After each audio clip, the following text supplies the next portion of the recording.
One of the most frequently asked questions that we always get is, how much does a race car cost? Well, how fast do you want to go? If you ask 100 different drivers, you'll get 100 different answers. So I'm going to break down the cost from my experience with this car. Okay, so what I have is basically a 1986 Monte Carlo, which is in a class called Renegade. It's a step above a Thunder Bomber, but it's below something like a Neesmith Street Stock. So the prices vary for different classes. So I'm not really going to talk about like a late model or a modified or a front wheel drive or anything like that because I don't have the experience in that class. This is solely for what it costs for me to take this car and go run it. I'm also going to be going at this from no sponsorships and making this like it's the first year of racing. So like me being brand new to the sport, getting into the sport. So that's what we're going to try. Again, 100 different drivers, there can be 100 different answers, but I'm going to explain what we did. So one of the biggest driving forces when it comes to the cost of racing is what kind of location do you have and what kind of capabilities do you have at this location. So right now we're standing in my shop in kind of the work area here. As you can see behind me, we have a lot of tools, but what you're not seeing is the other end of the shop here. We have welding capabilities, fabrication capabilities, and we also have some pretty good knowledge, just mechanical knowledge kind of in the shop. Not just me, but you know, my dad and some of the friends that help us with this car.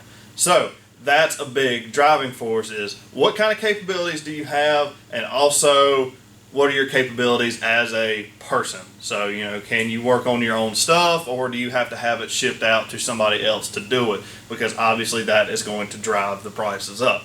So, our shop, we have light to medium types of fabrication and pretty decent mechanical knowledge, plus we have probably $250,000 worth of tools in just this shop. So, we have some pretty good capabilities here. So purchasing a race car, usually there's only two options, and that is to build one brand new, which can cost a lot of money, especially if you're new and you're on a budget. You don't want to spend a lot of money on a brand new car that you're going to learn on, and you may not even like the sport. So that may not be the best option for you. The other option, number two, is to buy a used race car. Now, there are some issues with buying a used race car. One is there may not be anybody near you selling a race car. You may have to travel to go get it. Another problem can be the price on it. Sometimes they want a whole bunch of money. Sometimes they just want to trade for something. They don't want cash. They want to trade for like a vehicle or something, and that may not be an option for you.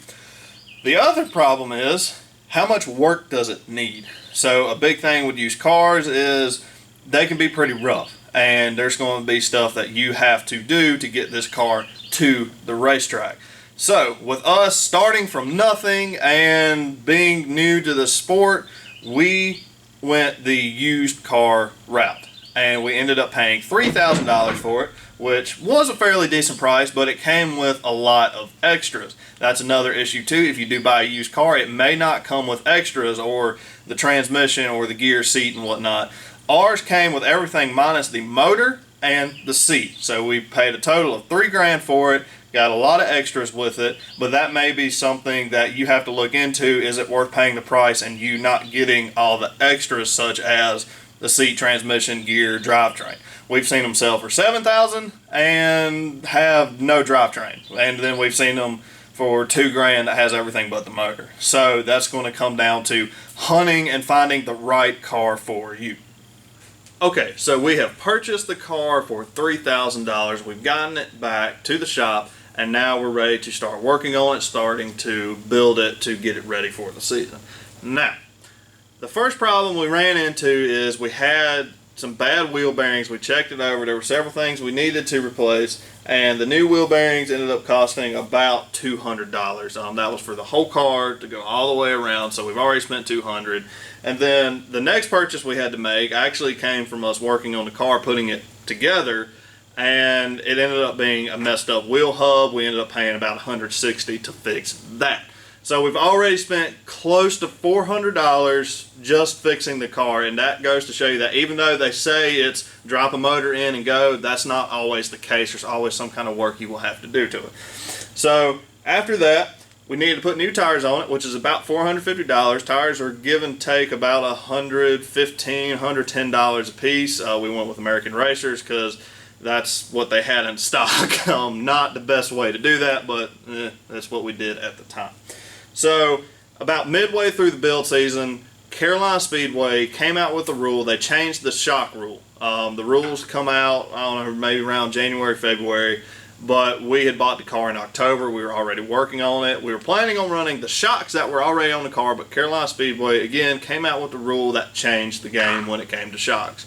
We had to have the right shocks on the car. We didn't want to run illegal. We wanted to run the right stuff. But that means we had to replace everything as far as not suspension, but shocks on the car. And we ended up paying about, if I can find it, $360. I have to use my cheat sheet because I wrote everything down, so if you see me looking, that's why. So we ended up paying about $360 just to get the right shocks on it so we could be legal for that class. That's pretty much it as far as just getting the car right and repairing it. We haven't really started to build the car yet, so that's about how much we've spent so far just getting the car ready to be built. Okay, so we've gotten the car fixed up, it's got the right stuff on it, and now it's time to start putting this car together, starting to build it, and getting it ready to hit the racetrack. So, if you remember earlier, I said the car came minus the motor and the seat, so I had to order a seat and a seat cover. I went with the Kirky Intermediate Series. It was a good option as far as price went. I couldn't afford like the $600, $700 seats, which I really, really like, and are also a lot safer. Well, this one has worked just fine. It's kept me safe in several wrecks with this car, but I ended up paying about $400 when it was all said and done for the seat and the seat cover. Now, I don't have the seat cover in here, but this is the same seat that I started with. And like I said, it's been a really good seat. So about $400 just to get the seat and the seat cover in. Okay, so the car is pretty much ready for the engine now, and this is going to be where you spend most of your money. Especially, it depends on what kind of class you're going to run. Are you going to run a crate class, a super class, an open motor class? It all depends on what class you choose. We were at the time building a super stock engine, which is a step above what this motor is. Now, we weren't going to invest a lot of money into the motor. We were really focusing on it being a strong motor. We wanted a dependable motor, something that all we would have to do is maybe put bearings and piston rings in it, so that way it lasted us all year. And plus, I was learning how to drive a race car, and I didn't want something that had so much horsepower that I couldn't control. I wanted to start off kind of slow and work my way up. Now, a big thing to remember, especially with built motors, is you have to have these motors machined. So it depends a lot on where you go to have your machine work done. Do you take it somewhere like Clements Racing, where they're going to charge you a bunch of money, but you're going to have a really good product at the end? Or are you going to hand it off to your buddy who has some of these machining capabilities and, he does it for less of a price? Maybe not, as good a work, but just enough to where the motor will stay together. It's in pretty good shape. So we went with an engine builder down in Chester. He did all of my machine work for me and had very, very, very fair prices.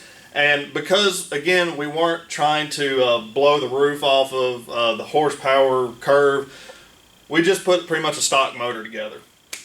We didn't have any specialty heads or anything like that. We literally just had the block machined, had the heads worked on a little bit. We didn't do much to the heads, more like surface grinding and everything else to make sure they were flat. And that's really it. We didn't put a lot of horsepower into it, and we probably spent about $5,000 putting a super stock motor together. Again, this was a stock motor. There really wasn't that much to it. I think the most performance it had in it was a set of roller rocker arms, and it had an aluminum intake, but that was it. No high dollar pistons, crank, heads, nothing like that. So we just wanted to go out and learn how to drive with what we had. So we didn't spend a lot of money on it. So it was about $5,000 for the motor to be completely finished. Okay, so the next thing you need, now that the car is running, it's all put together, we had to get safety gear because I didn't have anything, as far as a fire suit or anything like that. So we had to go buy it. And usually the tracks will tell you what kind of suit is minimum, what kind of helmet is like a minimum helmet. There's ratings on these helmets, and usually the track will tell you what they want at least. Gloves are optional, but my theory is the hands will be the first things to burn up in a race car because they're forward on the steering wheel. So I race with gloves. Just my opinion and thought process. Next thing you're going to need is a receiver. Now, I know some tracks actually do not run a receiver, and basically what a receiver is, it's like a little thing about yay big. It has earplugs in it, so it acts as your hearing protection, but it also helps the tower direct the race. They can talk to you on that. You can't talk back because that would be funny in my mind, but they basically talk to you. They tell you what the lineup is. They tell you if there's a caution, where to go, yada, yada, yada. They don't have to stand out there with a whiteboard, and writing messages down and whatnot. So those are about $125, $150. I haven't bought one in a while, so I'm not sure, but you have to have them in our area. Another thing you need is racing shoes. Now, some tracks I know don't require the shoes, but our area does. It is mandatory. You have to have the racing shoes. So that's another purchase you have to add on. And I went with a simple two-piece fire suit. I'm wearing a one-piece now, but I like that one versus my old two-piece. Again, just starting out, you don't want anything too fancy, especially if you're not going to stick with the sport. So in total, helmet, gloves, shoes, fire suit, everything, receiver, I spent about $645. Believe it or not, this helmet was actually the first thing I ever bought racing. I wanted to go ahead and buy it, get it out of the way. I liked it. It was simple and it didn't cost too much. But anyways, I paid about $645 for all the new safety equipment, which you have to have. That price, and I almost forgot about it, also includes a fire extinguisher inside the car. It's about a 2.5 pound fire extinguisher I think we got from Walmart, but that is mandatory, and I'm pretty sure everywhere requires you to have a fire extinguisher mounted somewhere inside the race car near the driver or within reach of the driver. So $645 total just for safety equipment. Okay, so we've got the car running, we've got safety equipment, we're pretty much ready to go to the track. Now, another thing I didn't talk about was these unforeseen mechanical problems. One of the problems we actually had bought a brand new distributor for the car, and it ends up the distributor was broke. So we had to take it back and buy another one. So this isn't really including those unforeseen costs, which will happen. It's not, you're never going to get away with just a clean build. Something will always go wrong. So it's good to have a little bit of extra money laying around just in case, and you're ready to fix it and it doesn't set you behind several weeks or several months, especially with race season knocking on the door. So in all, we paid about $10,500 to start racing. That was to get into the sport in the class that I was in, and that was to get to the track. Now, another thing I didn't take into account is a trailer. We were actually borrowing a trailer at the time, so it didn't cost us anything. Now, for you, you may want an enclosed trailer so you can lock your stuff up overnight, or if you don't live in the best of areas, or you may just want an open trailer because it's cheaper and it's more readily available. So it all comes down to preference for trailer, but we had one, so it didn't cost us anything. So we spent $10,500 on the car to go from absolutely nothing to onto the racetrack and go race the next night. Well, not the next night, obviously, because we had to build it, but you know what I mean. So that's pretty much it just to get started. Now I'm going to talk about a couple more things, like what does it cost per week to have the car, because you still have to do maintenance on the car and you have to get into the track, what all that costs. Plus I'm going to talk about what we spent on upgrading our car to make it a better and faster race car. Okay, so how much does it cost to actually go race for one night? This isn't including any type of special events where the pit passes are a little bit higher. It may be higher to get fuel some nights, but I'm going off of a weekly race night. And this is also a pit pass for just me. So a normal pit pass runs about $25. So there's your first purchase just to get in the gate. The next purchase you usually have to make is to draw or rent a transponder, which is about $10. So there's $35 right there. The next thing you do, unless you buy your fuel by the drum, you'll get fuel at the track. I usually get about $40 worth, which is give or take like 5 gallons, maybe a little less.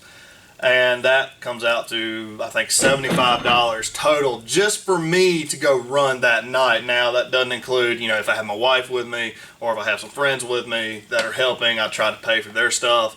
That doesn't include all that. That's just for one pit pass to draw for your heat race, and then the fuel to put in the car for that night. And usually that will last you that night. Now you get to something like King of the Carolinas where you have to buy a multi-night pass, but that's a special event, so I'm not really going to dig too deep into that. But that's pretty much what it costs just for me to take this car to the racetrack, not including fuel to put in my truck to go there. So it's about $75 per week. Okay, so weekly maintenance. Now, this does not include repairs that you're going to have to make. I've had some serious repairs done on mine, which cost a lot of money. But just maintenance every week, assuming you don't tear anything up. Usually sheet metal you can just bend back out. You don't need to go buy another panel just to fix it. Most of the time you can beat it back out straight-ish. That's why you see a lot of cars midway through the season have tore up bodies, because they don't want to go put a new body on it halfway through the season. So, usually it's about $50 give or take on the prices of oil and shipping and all that. We actually order our oil in from somewhere else. We get a little bit cheaper that way. But it's about $50. We change the oil every 2 races, and that's because you're so hard on your motor for 2 weeks in a row that we put fresh oil in it. We check it, make sure there's no metal shavings, anything like that. We examine the filter, check inside there, make sure there's nothing that's not a bad sign inside the motor that we need to take it out. So it's about $50 for fluids and a new filter. Sometimes you may have to add transmission fluid or gear oil. And again, that just comes down to how good your equipment is, So that's roughly about the cost every 2 weeks or so. Okay, so I pretty much covered everything from getting started to what it costs weekly, plus maintenance and all that other stuff. But now I'm going to talk about upgrading the car. So originally we were kind of a back runner. I mean, we really weren't competing with anybody, again, because we put the car together for me to learn on. So we basically took a whole year off to basically overhaul the car, put new parts on it, and just try to get this thing to where it was pretty competitive, and I like to think it is now. So basically we spent another $5-6 grand. We put a new motor in the car. We had actually lost our street stock motor 2 years ago. It blew up at Gaffney, but it lasted a really long time, and that was actually a technical error why it blew up. It wasn't just a random parts failure. It was actually person failure, but I'm not going to go into details on that. I had to have the car fixed pretty much from about the rear screw jacks or the rear firewall back. We had a pretty good accident down at Sumter Speedway. We got walloped pretty good in the rear end, and that ended up messing up a little bit of the frame. So we had to fix all that, plus I wanted to do a couple other things, and it ended up costing us about $800 when it was all said and done, just for repairs and also to add this black decking in. I had it dropped in because I like the look of it. I also had a new cockpit built to kind of clean up from the old one. Now we had $250 in new gauges because my old ones were starting to give out. It was kind of hard to see that sometimes they worked, sometimes they didn't. And then we spent another $250 on new fuel cell because ours was pretty much trashed. It was coming apart. The metal can that sits in was cracked. It just wasn't safe. So we pretty much put new fuel cell in, new gauges, new sheet metal decking, and we pretty much had the whole back half of the car chopped off and redone. The next thing, we had to put a body back on the car, which was about $450. Now, another thing to keep in mind with putting a body on a race car is, do you have the capabilities of doing it yourself? If you do, obviously you're just going to pay for materials. Now, we only pay for materials, but a friend of ours did the body on the car, did a jam-up job, and we really owe him one for that, but he didn't charge us anything labor. So he put the body on it. Now, if you take it to another race car builder, they probably are going to charge you some kind of labor or something like that to put the body together. But anyways, we paid $450 for new sheet metal, and then we overhauled pretty much all the steering and suspension stuff on the car. So that means new springs, new shocks, new drag links, new steering, everything. We redid everything. Trailing arms, you name it. We redid it, ball joints, bushings. And we ended up paying about $600, roughly, for all that new stuff on it. But that was to make the car handle even better. So the next thing we did, we've got the suspension done, motor's done, everything's pretty much done, is we wrapped the car. Obviously, you guys can see it has decals on it, has our sponsors on it and everything else. That was about $550 from nothing to having the wrap installed. They actually installed it for us. They came here to the shop and put it on for us, and that was all I paid, was $550, and they did an amazing job with the wrap. The next thing we did is, this is a personal preference for me, is I didn't spend, it was actually a gift, but it was about $600 worth of new safety equipment. So I had new belts put in the car because the old ones were out of date. I had a new fire suit, new gloves, new helmet, and that ended up being about $600. So again, that was a personal preference thing. I didn't have to do that.